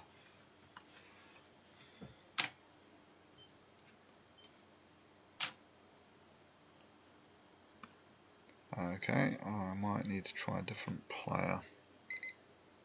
Okay, but first of all I'm going to have to record a bit of Mars, and then I'm going to show you what it looks like when it's the sort of finished product. Then I might have to get a coffee or something because I'm starting to get cold and stuff. Right, focus me. Actually, I might call this one. Ah, okay, we had a good shot like that. We'll be able to see the volcanoes.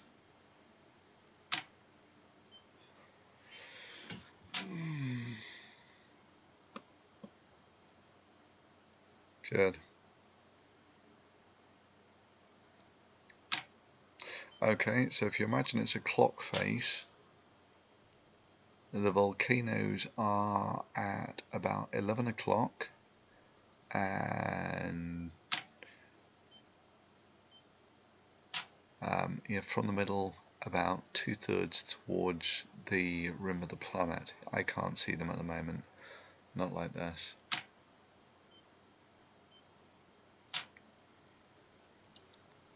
So on a good night you can see them,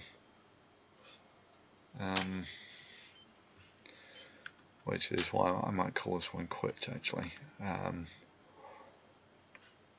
But before I do that, I'm going to try one last thing. I'm going to try open this in Sony Vegas and then see if I can show it to you in Vegas.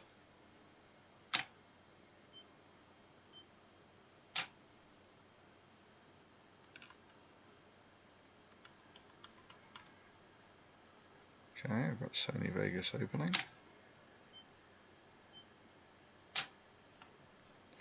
The compulsory commercials, don't want any of that crap. Vegas, there we go. No, don't open old projects.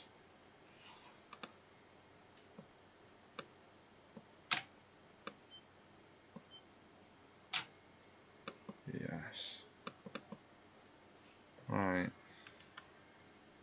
So, first things first, let's not lose Mars. Yeah, this is not as good as the previous two nights. So if I can show you what Mars looks like, I'm probably going to call it quits, I think. because otherwise I'm going to spend the next 5 hours out here and I'm going to end up with something that wasn't as good as the previous 2 nights that I did this. So let's see if we can show this to you.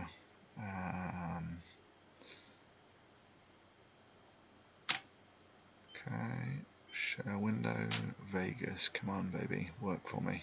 Yes! Awesome. Right, so now all we need to do is loop the playback region, there's that one. And there you have it. What you do once I hit return, I think. So that's live, and this is what the process stuff looks like. So you can see in the early evening, the seeing is crap, and then as Mars rises, that's the volcano just in the top. So the volcano's in the left-hand side, and it moves. You see the shadow on it as it goes into the crater, into the terminator. Sorry. Yeah. So that's actually going to be part of an upcoming video, because yeah, I never thought I'd be able to get anything that good. I mean, this the first images where it looks all blurry and shitty, it's not a potato. Anyone who says it's a potato will be exiled to spend the rest of their life freezing their arse off videoing the rotation of Mars. Yeah, I know it looks like a potato. Anyway, yeah, so that was the product of, yeah, 2 nights ago. The bizarre thing is it feels like it should be still tonight. It doesn't look that bad, but clearly it is. So,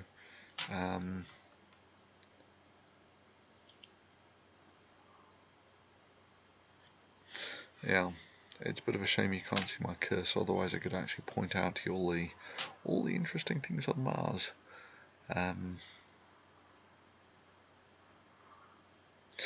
Right, I'm going to have another go at recording.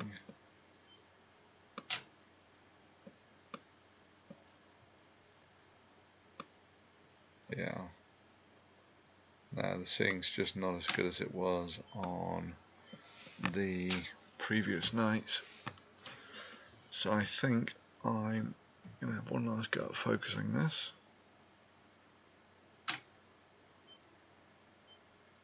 I mean, it's not terrible, but the thing is that it was much better than the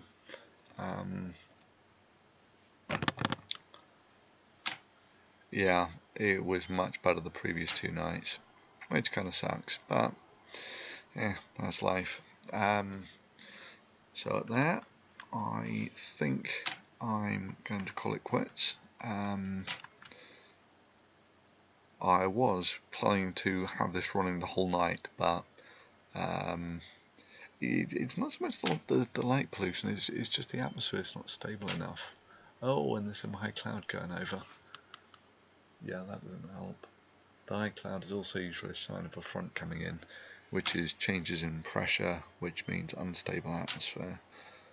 I'm afraid I'm not shitting you. I would love to,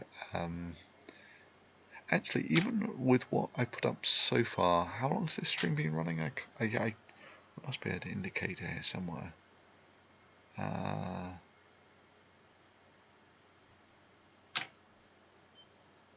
Okay, I don't think it's much more than an hour, but even in an hour, if you just scroll through this stream, you'll be able to see Mars rotate significantly. An hour and 10 minutes, yeah. Even over that, actually, it's not so bad. Yeah. Actually, this is getting better. Oh, the dilemma. Okay, well, I'll tell you what. I'll give it a few more. Actually, no, that's getting good now. Huh. Son of a bitch, I want to go to bed.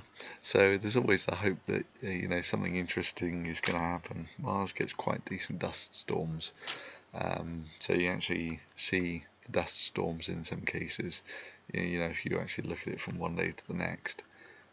You can also, if you're lucky, you see things like on the volcanoes, you can see the clouds.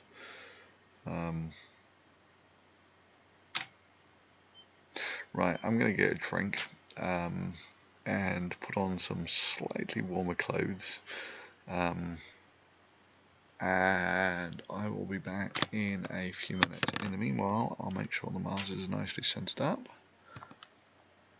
No, that's not nicely centered up. Okay, and I'll see you shortly.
God, no rest for the wicked. Okay, I'll record a bit more. I've got stuff to do.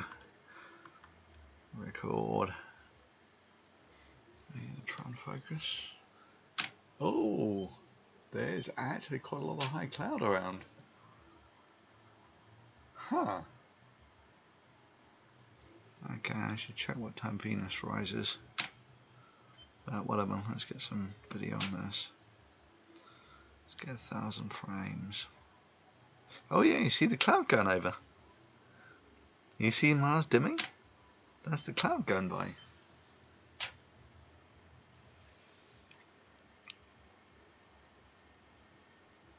Yeah. This is the source of the unstable atmosphere. Is this? There's there's even a breath of wind. Okay, that's not a good sign, but whatever. We'll keep our fingers crossed.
losing him. We're losing him.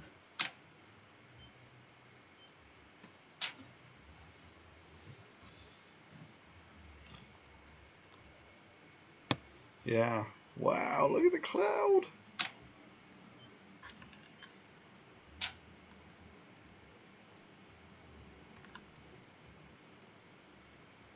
Yeah, there's high cloud absolutely everywhere now.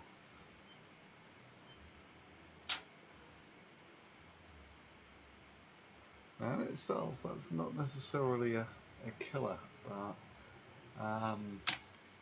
the thing is that usually for the planetary, the thing that matters the most is the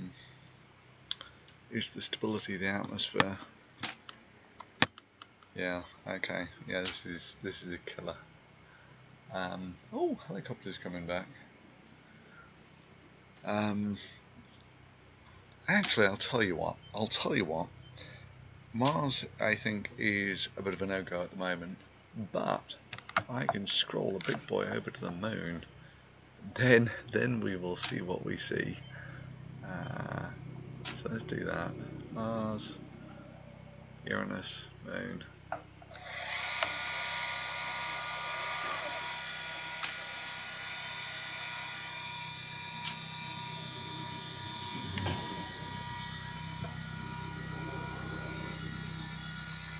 Okay, this one's gonna burn your eyeballs out, guys.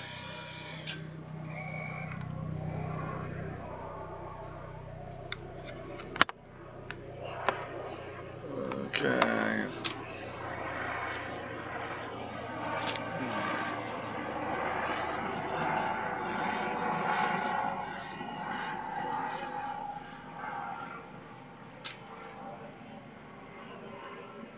Oh. Fire. Fire. What?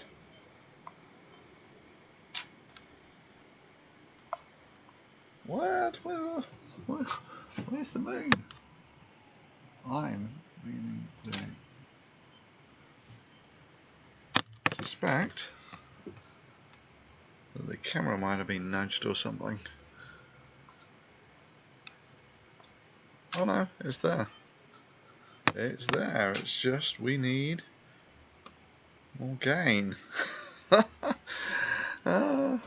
Okay. So this is what the moon looks like on the same magnification. Okay, this is kind of fun. Right, let's go more slow. Oops. And not so much now. Focus.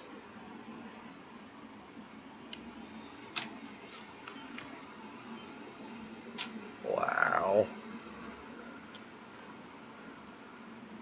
Yeah, we're going to get to the Terminator. Where's the Terminator? There's the Terminator. Shadows are getting longer. That's Copernicus. Sorry, that's Copernicus. So Mars, in terms of size, he just about fits in Copernicus. So let's make our exposure. Ooh, bright lights.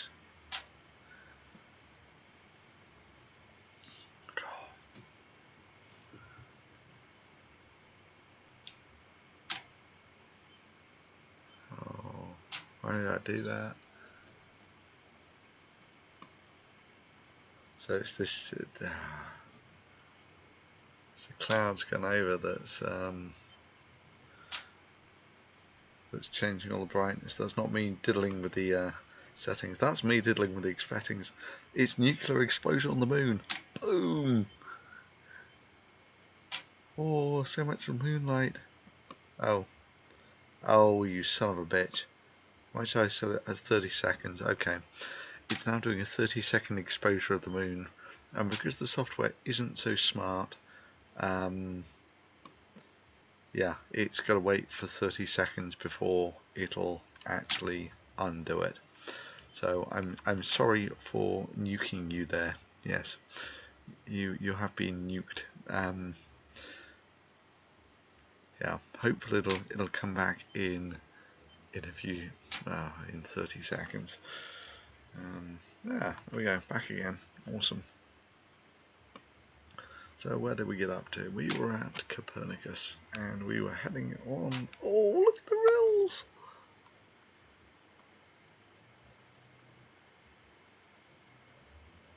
And these are the mountains.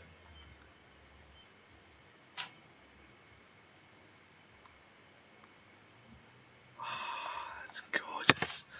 The little mountain tops in the moonlight, sorry, in the sunlight.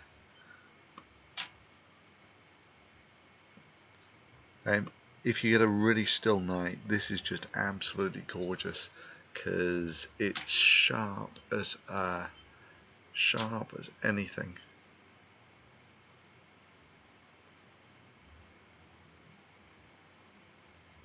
I'm tempted to just take the Barlow out at this point. Right, so I put the Barlow in because you really need the magnification for Mars, but you don't really need it for the Moon.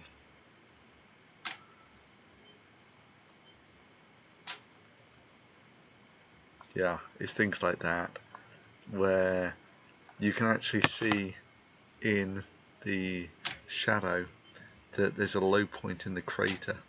So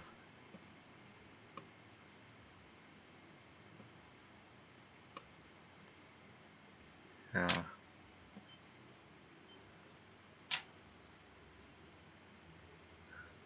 Can we get a better? I mean, you can see that when it's crisp, it's just lush, like super.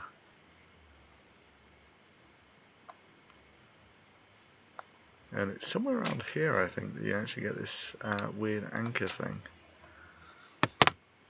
But you only get to see it when the shadows are good.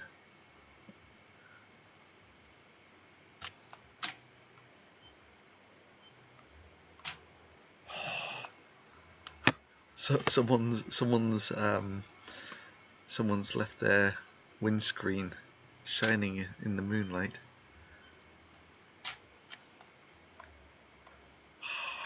God, it's amazing, isn't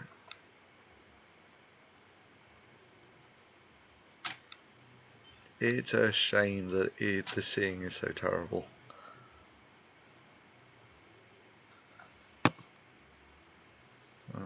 Let's turn the gain down on that.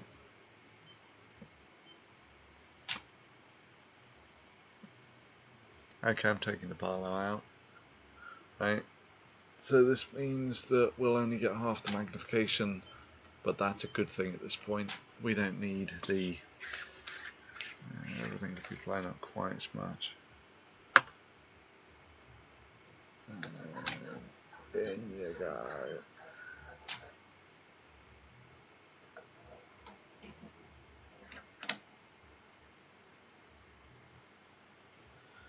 Awesome. So let's lose a little bit of the brightness. And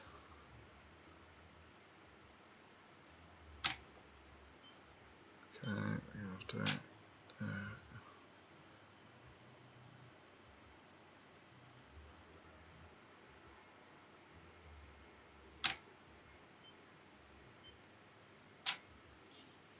good.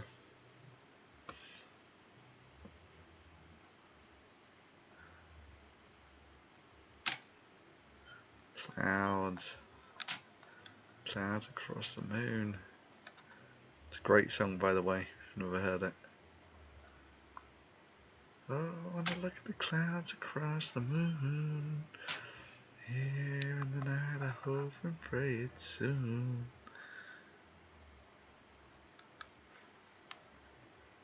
Yeah, you know, you get these things, the two little dragon's teeth there. And let me see what you see on the stream.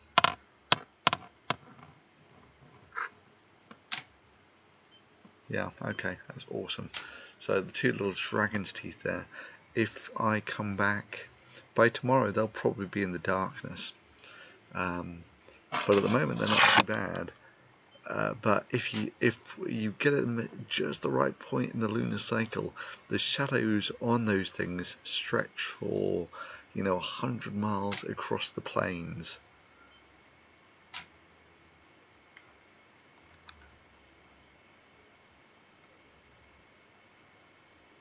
Yeah, and the Lunar Mountains there.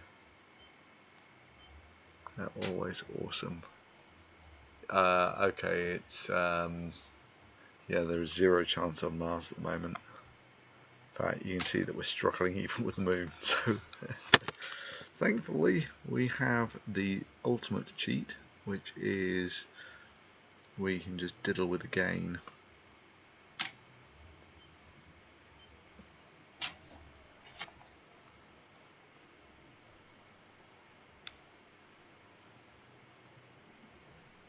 Okay, there's the saber.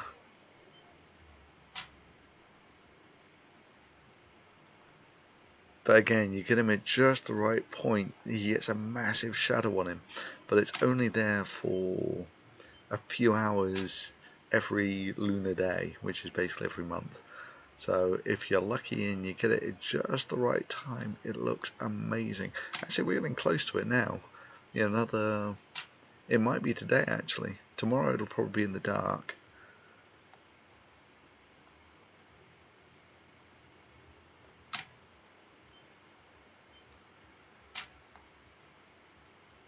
Yeah, and it's stuff like that. That's what I want to do the time lapse of. So you just watch that little bit of the crater with the rim of the crater just poking up into the sunlight, and you watch him just vanish as time goes on. And it'll take a time, but and this is the other bitch with the moon, is ideally you want it to be above the horizon for as long as possible, which means it rises at sunset and sets at sunrise, but when the moon's like that, it's full, and you can't watch the shadows move on a full moon. You can only, this is the best time to watch the shadows on the moon, but this rises at about midnight, and so you can only ever watch it for about oh dear, you only ever watch the moon like this, the half phase moon, for about 6 hours before sunrise. But this is probably the best time to do it, because you know the atmosphere usually, when it doesn't get cloudy, stabilizes towards dawn.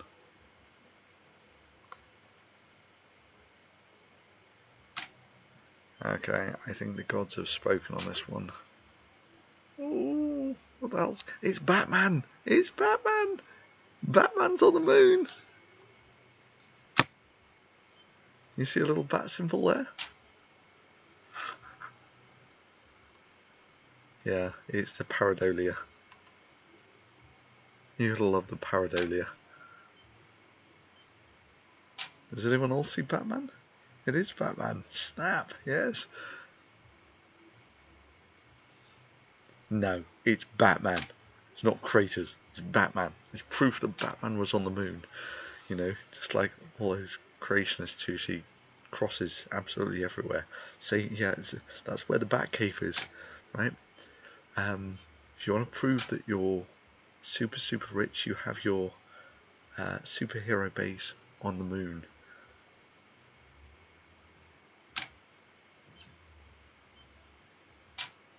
Okay, I can't even see Mars at all now. I only just about see the moon.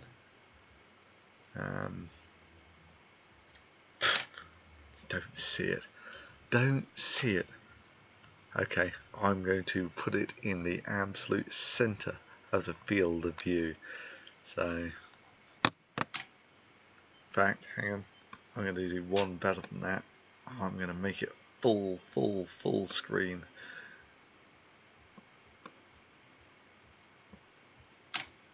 It's Batman.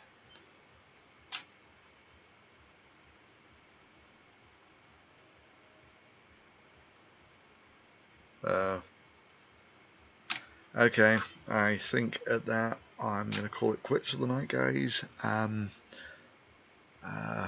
Much love for you all turning out. Yeah, and yeah, um, hopefully I'll do this again sometime when it's awesome all night long, and then you'll be able to see yourself the Martian volcanoes, because for my entire life I've wanted to see the Martian volcanoes, and it was only 3 nights ago that I saw them myself for the first time. Okay, so yeah, thanks for watching, and see you next time. Ciao.